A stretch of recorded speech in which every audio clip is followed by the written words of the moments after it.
नमस्कार मंडळी, थोडं मनातलं मध्ये तुम्हा सर्वांचे खूप खूप स्वागत। मी रेवती।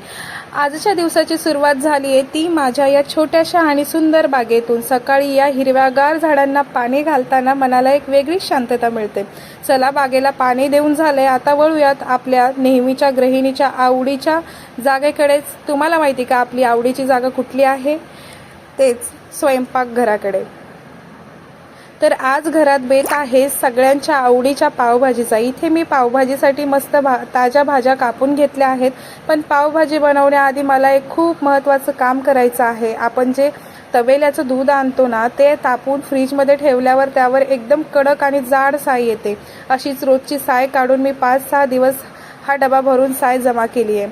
आज आपण या साईपासून अगदी शुद्ध घरगुती तूप बनवणार आहोत। बघा, मिक्सरमधून मस्त लोणी काढून घेतले आणि आता हे लोणी मी एका बाजूला मंद आचेवर तूप बनवण्यासाठी ठेवून दिलंय। तोपर्यंत वेळ वाया न घालवता दुसऱ्या बाजूला कुकरमध्ये पावभाजीच्या भाज्या शिट्ट्या काढायला ठेवून दिल्या। कुकरच्या 2 शिट्ट्या झाल्या, भाज्या छान शिजल्या की मॅशरने त्या मस्त स्मॅश करून घेतल्या। एका बाजूला तुपाचा सुवास सुटलाय आणि दुसऱ्या बाजूला मी कढईत मस्त मसाले टाकून चमचमीत पावभाजीची फोडणी तयार करतेय। बघा मंडळी, आपली पावभाजी रेडी झालीच, पण एका बाजूला तूपही मस्त कडलंय।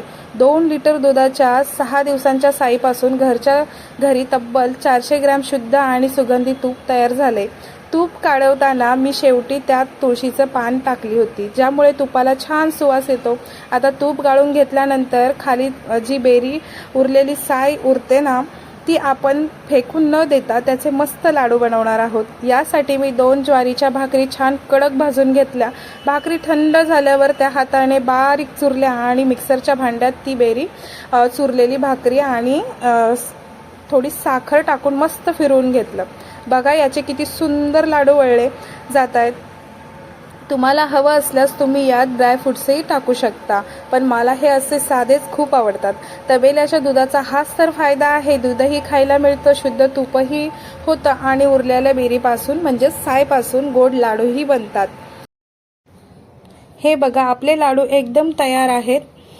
खूपच भारी झालेत। नक्की करून बघा, अगदी मऊ आणि चविष्ट। दुपारी पावभाजीचा आणि लाडूचा भारी बेत झाल्यानंतर रात्री जेवणाचा बेत एकदम साधा ठेवला होता। मस्त तिखट लसूण मिरचीची चटणी आणि गरमागरम चपाती। बस असा हा कामाचा आणि धावपळीचा पण तृप्त करणारा दिवस इथेच संपला। तुम्हाला आजचा हा डेली व्लॉग कसा वाटला कमेंट करून नक्की सांगा। व्लॉग आवडला असेल तर लाईक करा आणि आपल्या चॅनलला सबस्क्राईब करायला विसरू नका। भेटूया पुढच्या व्हिडिओमध्ये। काळजी घ्या, बाय बाय।